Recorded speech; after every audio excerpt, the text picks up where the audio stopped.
কাঁঠালতলী কাণ্ডে পুলিশের হাতে আটক আরও 2 অভিযুক্ত। দেখুন বিস্তারিত।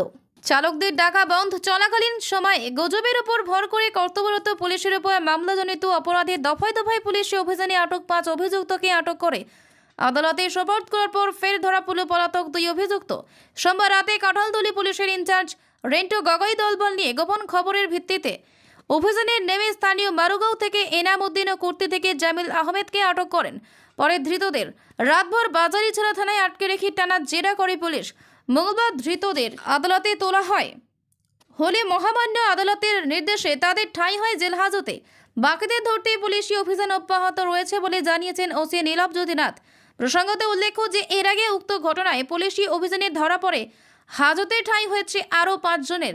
তাদের নাম যথাক্রমে নিয়াজ উদ্দিন, আব্দুল মান্নান, নুরুল আমিন, তালহা সাবির ও মোয়েন উদ্দিন। উভয়ের বাড়ি কাঁঠালতলী এলাকায়।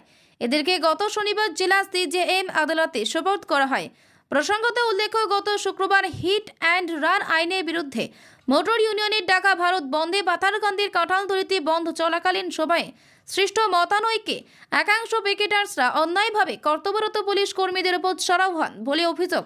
পরবর্তীতে বিষয়টি নিয়ে মাঠে নামেন জেলা প্রশাসনের শীর্ষ আধিকারিকেরা। পরিস্থিতি সামলাতে জারি করা হয় 144 ধারা। বর্তমানে এই কাণ্ডে জড়িত আরও কয়েকজন পলাতক বলে পুলিশ জানিয়েছে। পাথারকান্দি থেকে মলয় কুমার দাসের প্রতিবেদন।